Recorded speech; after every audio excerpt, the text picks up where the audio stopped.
Hey guys, it's Bernice here with Place for Resources with one of our co-creators and collaborators, Gail Harris. She is our CWO, our Chief Word Officer.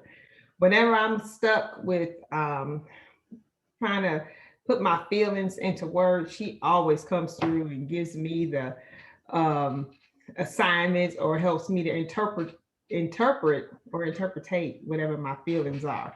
So I appreciate her for that, and that's why with that along with her experience, you'll get to hear why she is qualified to more than qualified to participate in this journey. So you will be seeing more of Gail. Okay, so I was sharing with you how I brought you up and kind of talked about you today as an example with my students. And I like to use humor because it helps to engage your audience. It relaxes them and makes them feel comfortable to open up and dialogue. So in this conversation, I always talk about my age in terms of 26 plus plus, right? Because I'm older than 26, but I don't want to tell people about how much. So they always laugh when I say this, but we were talking about small group communication today. And so we talked about the difference in being in the workplace and having this small group communication where usually it's very structured and formatted. There are 5 stages to this interaction. There's an opening where everybody greets each other. Hey, how you doing? I haven't seen you. How's it going? And then there is a feed forward, which is usually an agenda. And that agenda, of course, encompasses everything that you're going to talk about during the course of that meet. Afterwards, you take care of business. You actually discuss it. And then the next step, of course, you have feedback. So Vernice is going to tell me her thoughts on what we shared. She's going to ask questions, things of that nature. Then there's a closing. A lot of our conversations operate this way, even though we don't actually see it in terms of these stages. Well, when I was talking with them today, that was the professional aspect. But I told them how much more enjoyable the conversation is when you could talk with openly, candidly, and exchange ideas. And so this is where I started to talk about you, Vernice. I told my students, we talked over the weekend and how we exchange ideas. We talked about this place for resources and wishing that at a younger age, you would have been exposed to all this information that you've been able to acquire over this period of time. I said, but this conversation is so freeing and so encouraging. It's also engaging because I can say, hey, Bernice, I was thinking about doing this or doing that. And she would in turn be like, I like that idea, but have you thought about this? Or have you thought about that? How powerful is that conversation just to be able to express what you're thinking about? Sharing those ideas, collaborating with others. A lot of people use the term networking, but I think in terms of my friends and family who I interact with, I'm always bouncing ideas. Well, you know what? I was thinking about this. And I get feedback almost immediately on that idea. And it could be how to overcome a barrier, right? Or just a different perspective because you're able to get different outlooks. So I just want to encourage people to be able to exchange the information because it helps to create, streamline, and even structure. Um, one of the things that I really appreciate about our um, just our conversations, just because honestly, this came up not as a let's sit down and have a meeting to collaborate on how to create this thing. This came about because we were just having conversations. We were talking about our experiences in college, student Yes. loans, the student experience, um, your experience in the military, um, and even a lot of those processes before that. So it was the military, your education, and then your professional career. Like we were just talking about how Mhm. um, connected with each other. And the reason it's so powerful, Vernice, is because it's a narrative. It's a narrative. Everybody has a story. Mhm. And so your story helps to shape you and mold you, and also helps you to figure out what it is that you want to do. How do you want to give back? How do you want to support people? Because we all have this sense of belonging, right? There are people that we care about, and it's tied to a lot of our experiences, Mhm. just being able to share those stories. So our walks have been similar in one sense, but very different in another, right? So I went through and got my master's in communication and decided I wasn't making enough money. I was going to go back and I was going to be a dean and I was going to make almost six figures. And yes, I am not a dean. Okay. Let me just go ahead and throw that out there. But I love what I do. I teach. So Mhm. becoming faculty and being able to pour out wisdom, share experience, even disclose to my students some of the things, some of the challenges that I had to overcome in this lifetime creates this relatable experience. And it gives people permission to open up and tell their story. And so that story is so powerful, it often reaches back and helps other people who may be facing that challenge and haven't yet figured out how to grow through it. And I say grow through it, not go through it, because we should be growing through these experiences. We should be evolving. Mhm. Every experience that you have is an opportunity for you to evolve, expand your thinking, Mhm. and how you can touch other people with your story. Mhm. What I've been through is powerful. What you've been through is powerful.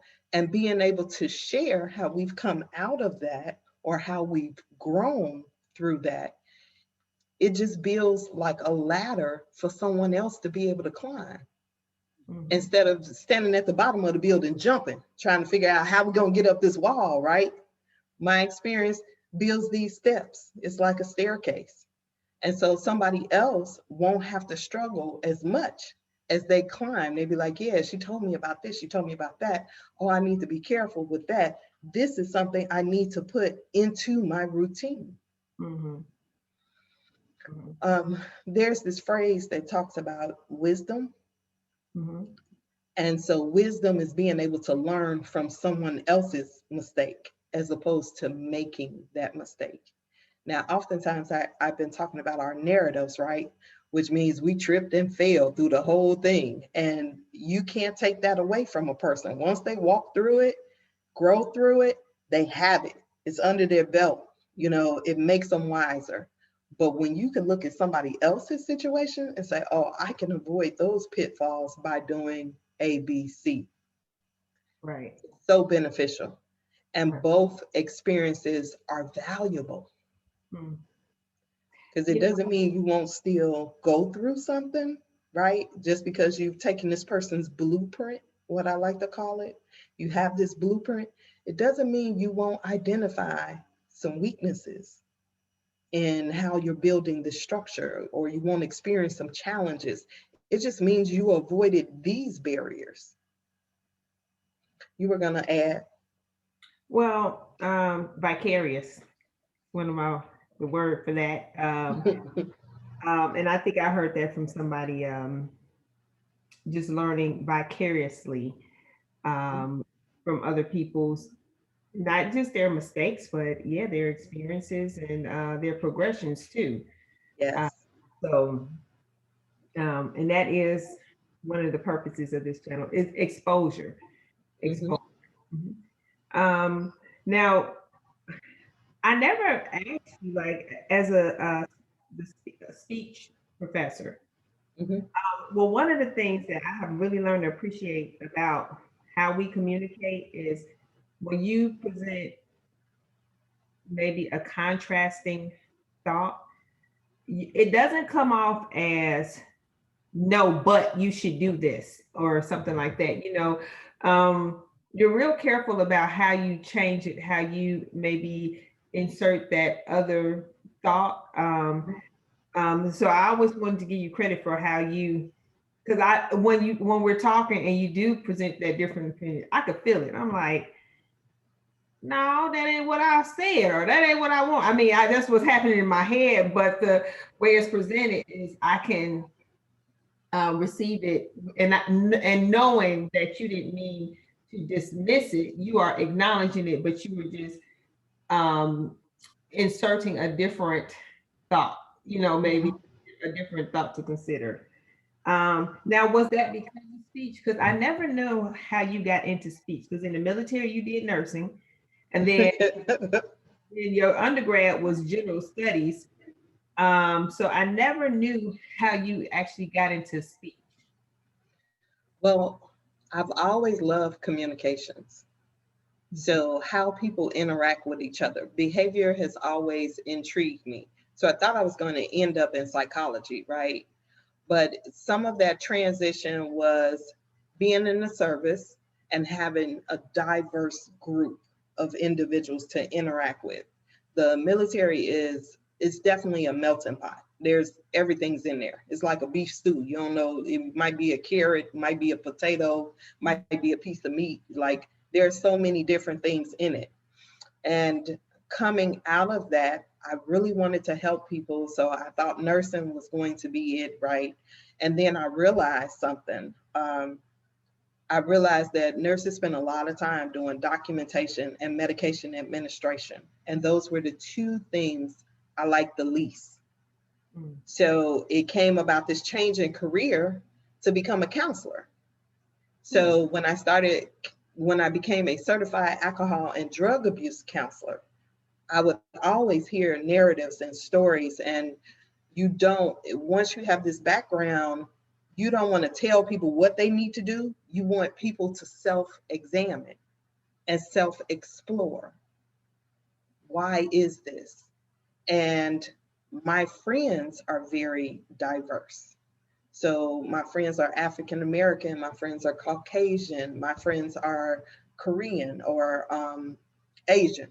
So with that being said, there's always this variety of different perspectives in the room. We're all raised differently. We vary on so many levels from socioeconomic status to education level, to just the culture itself.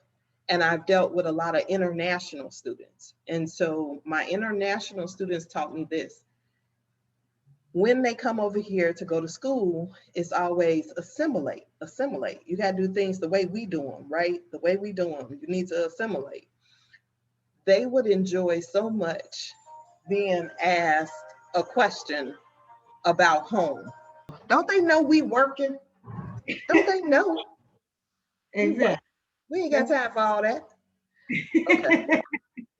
So, um, but I was sharing with them how important, and you were talking about how it happens in normal conversation, just regular dialogue.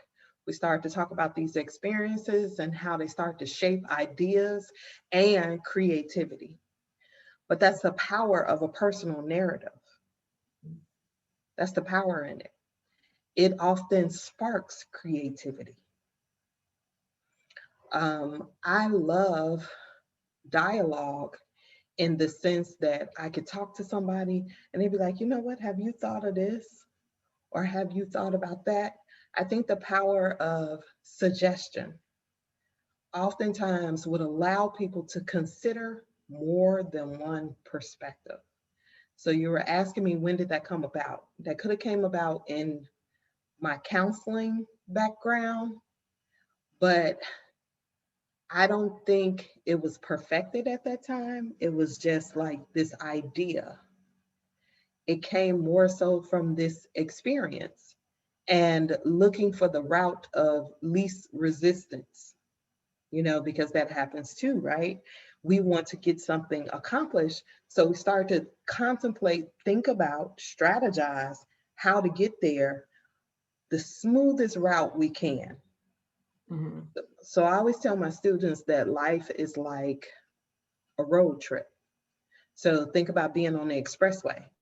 There are some parts of the expressway that's under construction, right? You have to slow down, proceed with caution. You know, you still get to navigate. Maybe the lane changes, maybe it merges, something like that. Then there are parts of the road that's just raggedy. You'd be like, oh Lord, they need to tear this up and lay it back down again, right? So there's a rough part on the road trip. But then there's some that's just freshly paved, smooth sailing, where you be like, yes, you kind of hug the road. I think our life is like that. There are parts of our life that are under construction at times where we're just like, I need to tear all this up and repave and fix this. And then there are parts of our life that we don't have any control over, where the road is just is gravel, is bumpy. You know, we worried about potholes, trying to dodge stuff. And then there are other times that it's just smooth sailing, it's open road, and we can really enjoy. I So think that's how. about the road trip of your life, right? So we talked about this a little bit yesterday that you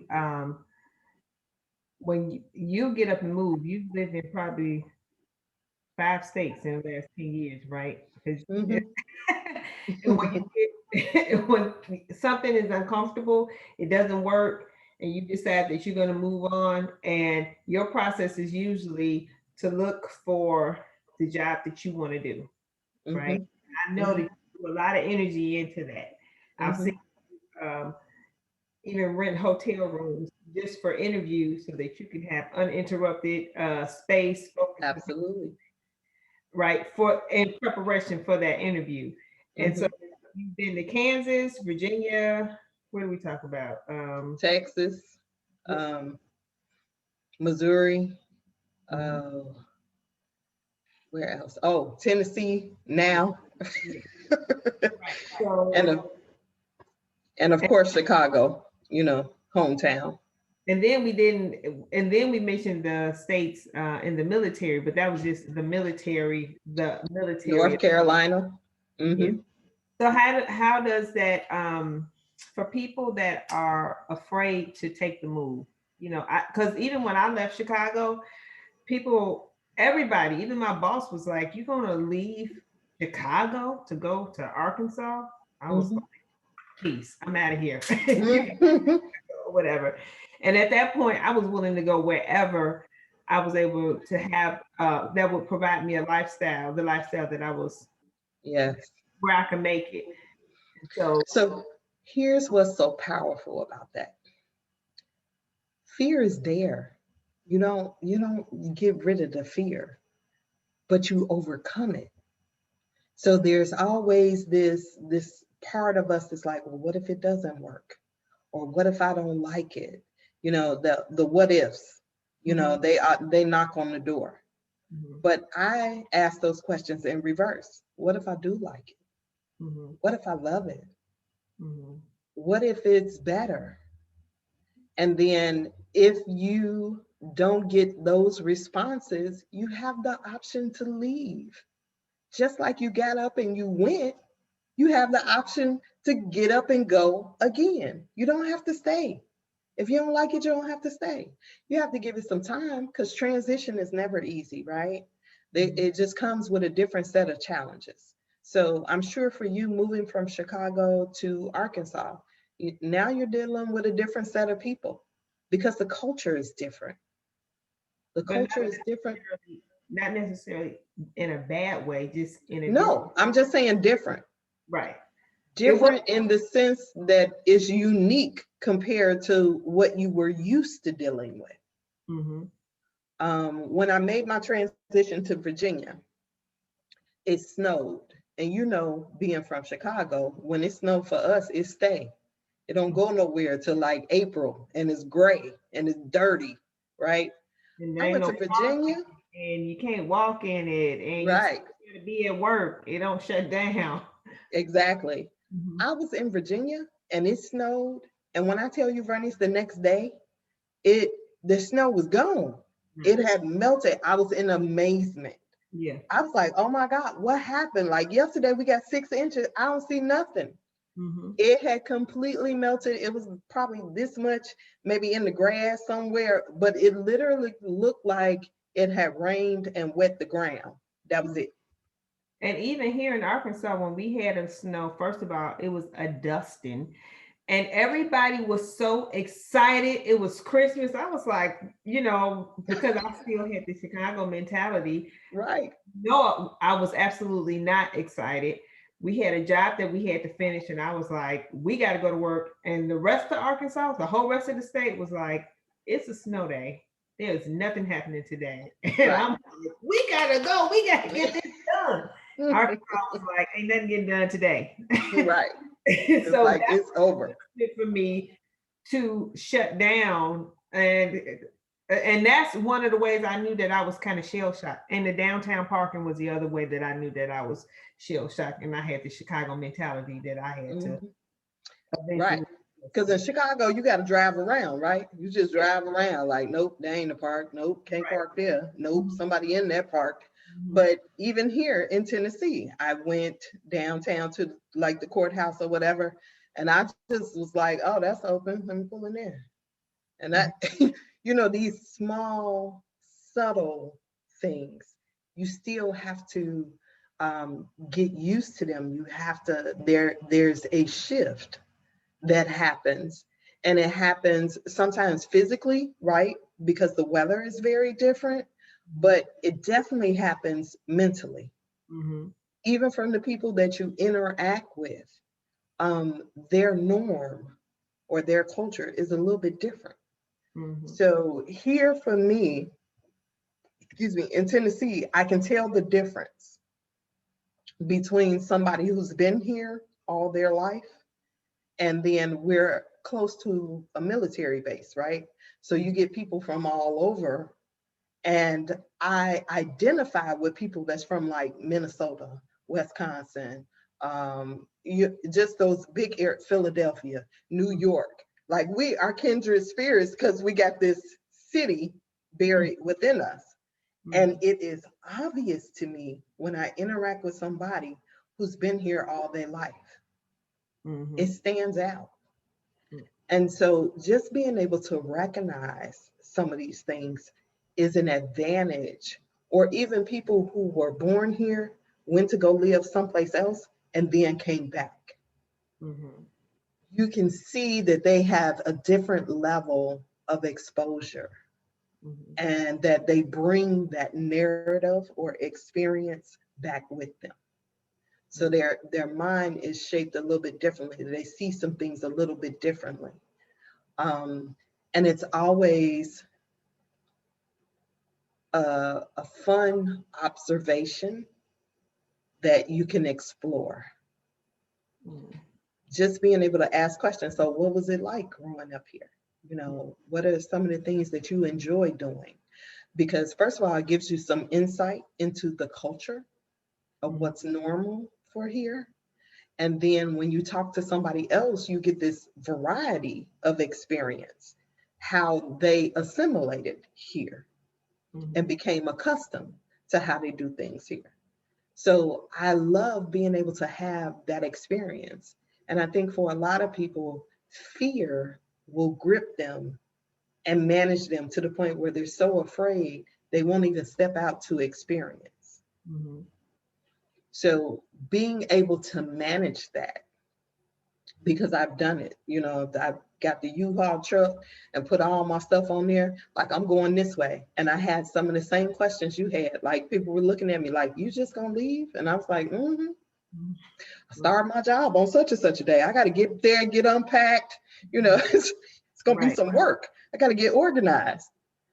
But I've met people from all walks of life because of that.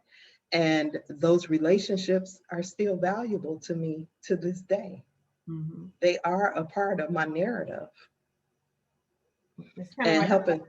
your transition team, and they kind of stick with you through the rest of your life. You actually, Mhm, I think it's something about when you help and are being helped, you kind of mhm, get that bond or like that maybe that calm in the chaos in the middle of Hmm. the transition or something like that. And I have some really endearing friends who transition. Hmm. So, And some firsts. mhm. When I moved to Kansas, I went to my first auction. Hmm. I didn't know, like in Chicago, you don't hear nobody talk about, well, I hadn't heard anybody talk about an auction in Chicago. I'm sure they had probably had some, but I wasn't exposed to it. So Mhm. now I make this transition to Kansas and it's just right here, like, hey, you want to go to an auction? Sure. Never been to one of those. And Mhm. I was with a big spender, right? So when I got there and she waved, the auctioneer told her that was the only free wave she was going to get that evening. Every other wave was going to cost her. But it was such a valuable experience, even the connections and the interacting, being immersed in it. And I walked away with stuff. I had won bids. I was like, yes, have my, give me that, load that up and take that, you know. But even with these first, they become enjoyable experiences and eye-opening. Mhm. Because a lot of times people just, they would have this auction to get rid of stuff that they've accumulated over time. Mhm. And it would be quality, Mhm. right? So just watching that, the auctioneer wanted to hire me. He was like, you know what? I could get you a job. You interested? But I was, of course, already working, but I was like, this might be fun. Mhm. You know, I thought about it. I had some people, um, probably from Chicago, who still call me right now. Not probably, but from Chicago, who still call me and ask me about how I made the transition to the move. Like they're still, and I've been gone for about 7 or 8 years now, Hmm. still talking about how they wish that they could move, how they wish that they were fearless or brave. And I was like, well, I wasn't necessarily that fearless or brave. I was just uncomfortable. Maybe I was more uncomfortable than you are. Maybe you're just not uncomfortable enough or whatever. But they're still talking and they're still uncomfortable. They express how uncomfortable they are, with their, but with their life or whatever, but they're still just too afraid to make the jump, to take the chance. Right. But can you embrace that? Mhm. Can you embrace the fact that, okay, I'm uncomfortable. What can I do differently to provide the comfort that I want, that level of comfort that I want? And then once you figure that out, are you willing to pursue it? Are Okay, you willing? I'm gonna interject right there. So, because I still don't have a degree, I'm like still 8 classes away from a degree, right? Mhm. And contemplating whether or not it's even worth it to go back and get it at this point. Maybe just to have a receipt for all the time and money I spent trying to do it. But you, be it having military service and degrees, it's easier for you to have that confidence. But for me, and maybe the other people that I'm referring to who doesn't have that, those accreditations and accolades behind their names, it's really scary to do that. Because my biggest fear was, how can am I going to be able to make the same kind of money that I've earned in this job just because of my tenure here? Am Mhm. I going to be able to go to a new company and make this kind of money, especially in a whole new state? It's all about location, and what it is you want out of your location. So, making the transition from Chicago to Arkansas, the cost of living is cheaper, right? I know when I made my transition from Chicago to Kansas, the cost of living was cheaper. So, Virginia was expensive, as far as I'm concerned. You know, you could find something that was reasonable, but you had to really look. Okay. I took a job when I transitioned to Virginia that was making decent, very decent money. took this position, but I was promised some things making a transition. They was like, we're going to get you a team. Your team is going to have 7 people. It's going to be like this. And then when I got there, there was all this. I never got what I was promised other than the salary. So I'm getting the salary, but things are changing constantly every day. My role is changing. I had like 4 different job descriptions for the job that I was working. And so I was trying to get answers. I was asking questions. What about this? What about that? And I think I was put in a position where people had decided the authority I was going to have, they were no longer going to make that possible. And so I made this transition, but I was very uncomfortable, and my surrounding was not what I thought it was going to be. So I was unhappy. I started looking immediately, like I do, right? If it ain't working for me, I'm not appreciated. I want some place I could be appreciated. So let me start looking for somebody who would appreciate me. 6 months, I got another position, but it was $7,000 less than what I was making. But peace of mind was priceless. Mhm. So I made the transition, and I had a much better direction as far as the supervision. Like, I had a boss who would roll up her sleeves and work with you. I had a leader who would advocate for her people. No, they can't do that because they're doing this. And then the icing on the cake was she was a baker. So I was getting fat too because she baked some good stuff. Pun But intended. The icing on the cake. right. She's a baker. So I got it. exactly. So, but she was what I desired in leadership. She was an advocate. She wasn't afraid to lead by example. So those things are very valuable traits to me when you talk about leadership. She was competent in her role. She knew her stuff. She wasn't like trying to drop a hammer on us because she didn't understand what she was actually supposed to be doing. She understood. And as a result, I was okay with losing that $7,000 because to me, I had garnered something that was much more valuable in leadership, as well as peace. So that peace is so valuable. I protect that peace. And so I would just say to a person who doesn't have those credentials, I mean, initially, when you're looking to transition, you want to do some research. You don't want to just drop everything, go. You want to do some research. I had done some research. Did you say it took you 6 months to even find the new position that you, Hmm. and you had, I imagine you would have had other offers too. So was that and just being transparent here, was that the only offer, or the first offer, or were you like, no, I'm gonna keep looking until I find something I'm comfortable with? I had interviewed at some other places, but hadn't had another offer yet. Mm-hmm. But I can tell the atmosphere was different even in the interview. Mm-hmm.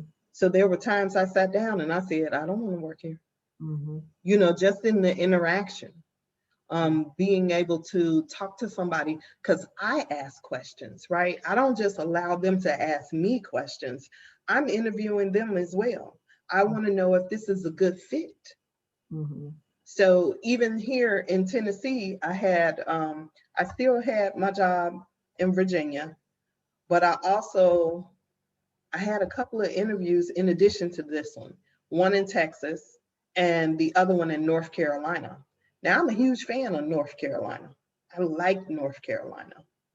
But when I interviewed with them, I was like, first of all, they picked the worst topic ever to like have a discussion about. I was like, this is crazy. What? Mm-hmm. It wasn't even something that we could really expound on. It was very limited as far as creating dialogue. Mm-hmm. Here, when I came here, I was just in love from how I got here. Because, at that time I was injured. And so I was in a boot and I had to go through the airport with the boot and on the crutches. And then when I got to Nashville, I had to interview in Clarksville, which was like an hour or a 50-minute commute. So I'm in the rental car, I got my crutches and everything. But when I tell you, the just the energy that I received. I talked to students outside. I was like, hey, what you think about the school? You know, I'm also trying to educate myself before I take that step. And I think that's important to do. I moved to Virginia, so maybe I didn't do my research like I like I should have. there? I probably got excited about the salary, right? And then when I got there, I was like, oh my God, this is an insane environment. And there were some things originally when I made my decision that was very appealing. Like this was a HBCU. I had never worked for one before. I had attended Chicago State, right? But I hadn't worked for one. And I was like, oh man, I get to work in a culturally rich environment. With your people. Yes. Mhm. And so I was so excited about that. And I got there and realized I was like, oh, my people kind of cray cray. Yeah, this May is not be not, for me.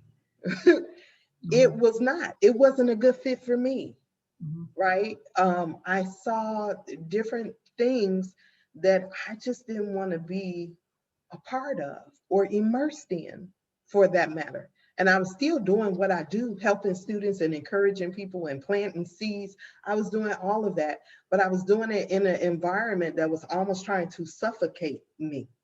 It was Mhm. hard to be me in Mhm. that environment. Like I just kept running up against these walls. The more I cared about people, the more brick walls I was running into. I was like, gee whiz, I got a concussion. Mhm. So I had to get someplace where I could express this this passion for what I do, and people appreciate it and say, you know what, she's good at what she does. She's Mhm. able to reach them. She's able to touch them. She's able to create paths for them. She's able to inspire them. Mhm. And so I had this environment, not that I still didn't have some hiccups, because it was some other people. My boss appreciated what I did, but it was some other people looking like who she thinks she is.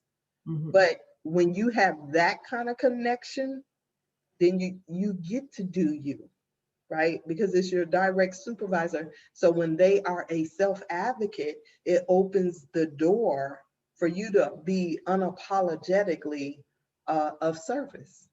Mhm. And the truth is, great leaders understand that leadership is servitude. When you lead people, those are the people you serve. Mhm. Those are the people that count on you. Mhm. Those are the people that's going to call you when they're in crises. Mhm. Yes, I'm faculty and I'm a teacher, but guess what? I serve my students Mhm. because I'm bringing this knowledge. I'm being vulnerable, right? Because I'm sharing. There's no better way to understand communications other than to have experiences.